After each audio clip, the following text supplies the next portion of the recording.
멀쩡했던 다리가 빨갛게 부었습니다. 고름이 나기 시작했습니다. 골수염 진단을 받았습니다. 완치가 어렵고 최악의 상황에서는 다리를 절단해야 할 수도 있다는 말을 듣고 나서 병원은 제 집이 되었습니다. 그 시작은 2016년 5월, 인생 처음으로 구급차를 탄 날이었습니다. 삐끗한 발목 때문에 도저히 걸을 수가 없었고 인대가 파열됐다는 말을 들었습니다. 파열 중에서도 완전 파열이라며 수술하고 나아서 걷기까지는 3개월이 걸릴 거라고 하셨습니다. 저는 그날로 입원했고 무서운 부작용과 끔찍한 가능성이 현실이 될 수도 있다는 동의서에 서명을 했습니다. 그리고 차가운 수술대에 올라 척추에 마취 주사를 맞았습니다.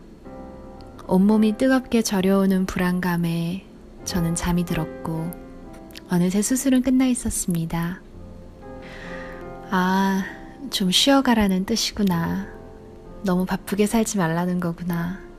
내가 아무리 열심히여도 하늘이 허락하지 않으면 난 한 발짝도 움직일 수 없구나 하면서 휠체어 타는 법을 익혔고 맛있는 것도 먹었고 병문안 온 친구들도 만나며 3주를 지냈습니다.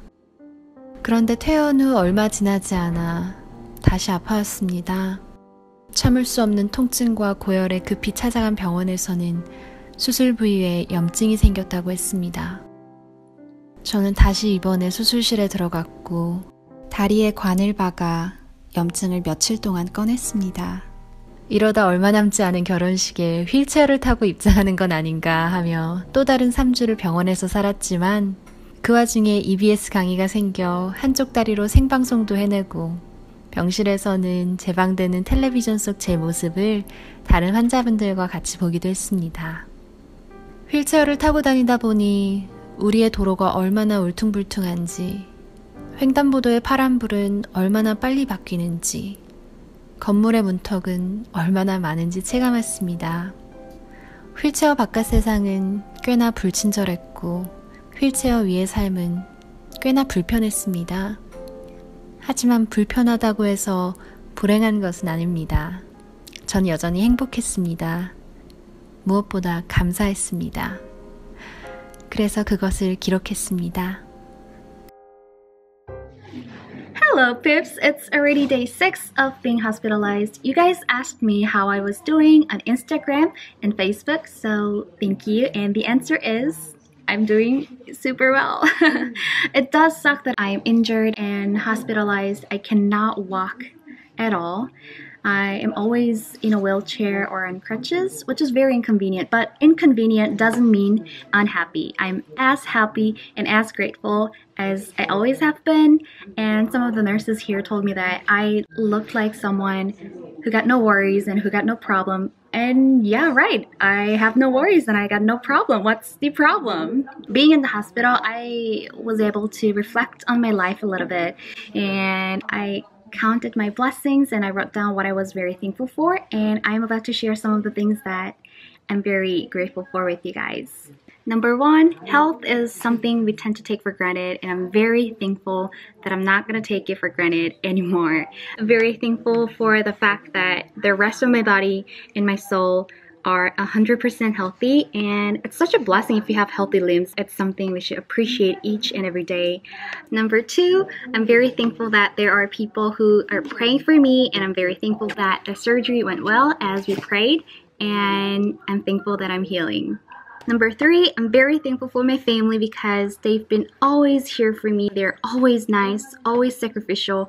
They're always so comfortable to be with. They've been super caring and helpful. So I owe them so much, and I'm very thankful. Number 4, I'm so thankful and I'm so relieved that I got hurt now, because if the same incident happens next month or something, I don't even know. I can't even imagine, because it would have been almost impossible for me to walk on my wedding day.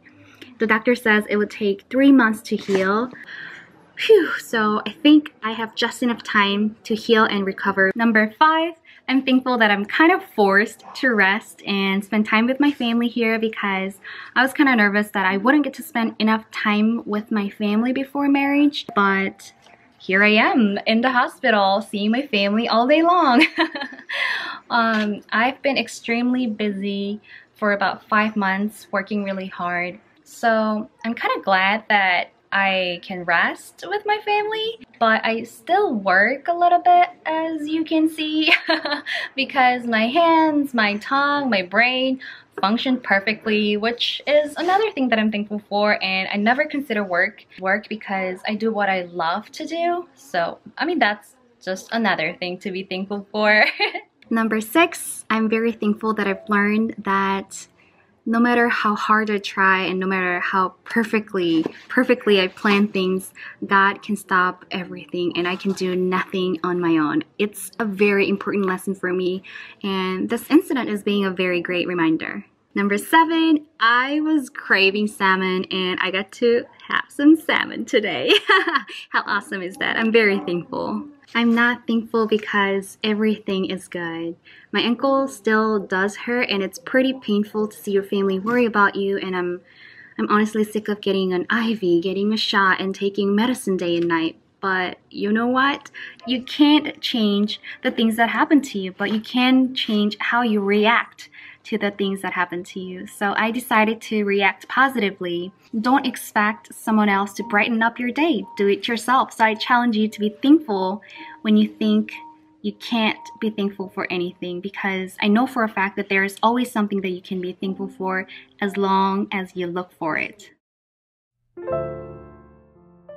저는 이 기록이 끝나고 예쁜 드레스를 입고 두 발로 또각또각 걸어서 결혼식을 올렸습니다. 그리고 미국에 가서 건강하게 생활했습니다. 그리고 1년쯤 지났을까요?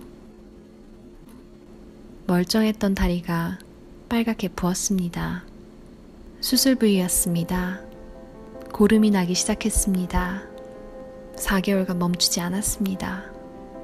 병원 한번 가기 쉽지 않은 미국에서 외국인인 제가 보험까지 없으니 미국 의료진도 염려하며 엑스레이 하나 찍으면 얼마가 나올지 모르니 항생제를 처방해 주겠다며 항생제를 하루에 9알씩 먹도록 처방했습니다. 하지만 반복되는 복용에도 낫지 않았습니다. 결국 한국 병원으로부터 돌아오라는 소식을 받아 비행기 티켓을 끊었고 저는 고열과 오한을 버티며 휠체어로 양국 공항을 이동했습니다.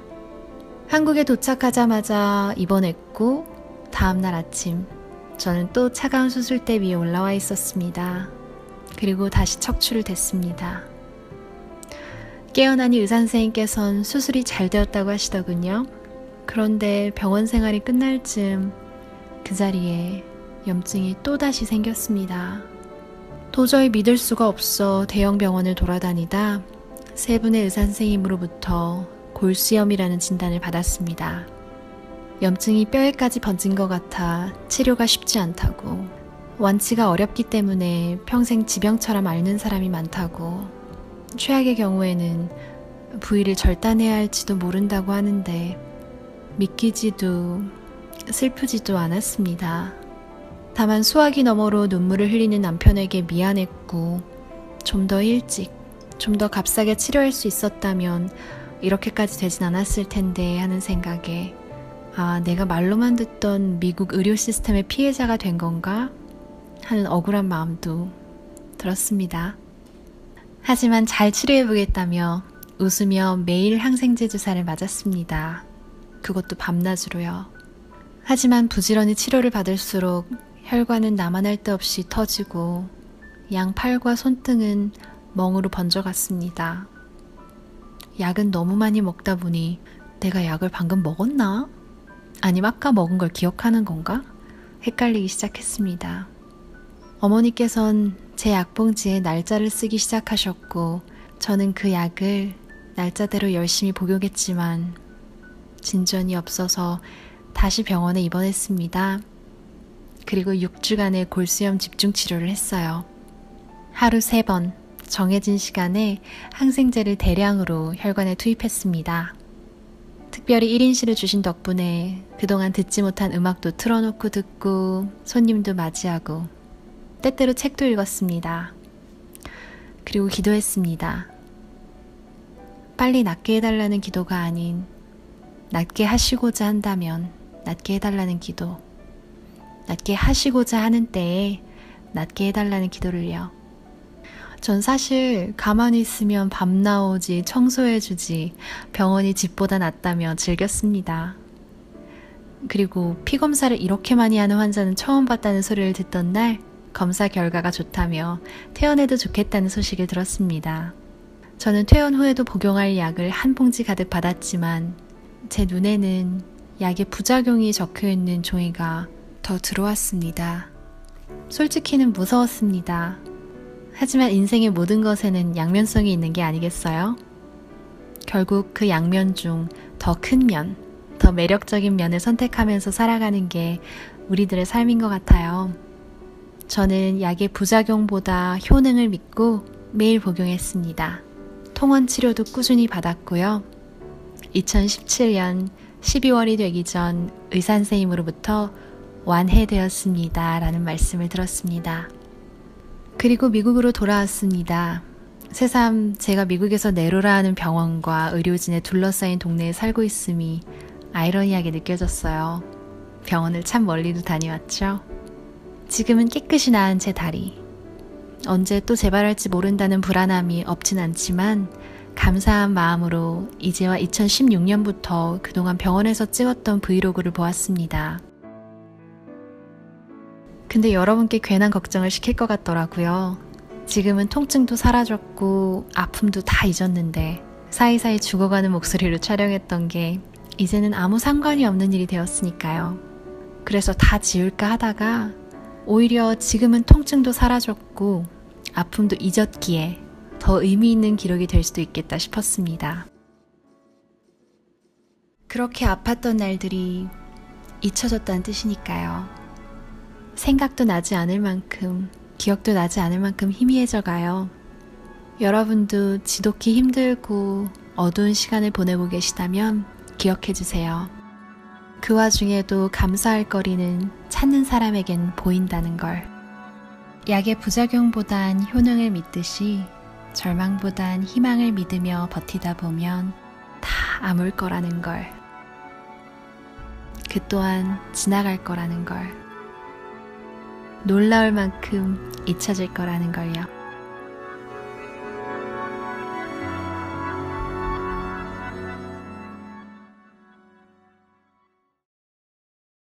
어머니, 제 구독자분들께 해주실 말씀 있으세요? 네, 좋으면 좋아요 버튼 누르시고요. 여러분, 아란이 많이 사랑해주세요. 좋으시면 좋다고 구독 버튼 더 듣고 싶으면 구독도 버튼 눌러주세요. 지숙이 동생씨 한번 해주세요. 저희 언니가 좋았으면 좋아요 버튼, 더 보고 싶으면 구독 버튼 눌러주세요. 안녕. 여러분, 아란이 사랑해주시고요. 좋았으면 좋아요 버튼, 더 보고 구독 못하겠다. 구독까지 갈 수가. 좋아요 버튼까지만 하네. 자, 구독해주세요. 더 보고 싶으면 구독 버튼 눌러주세요. 안녕.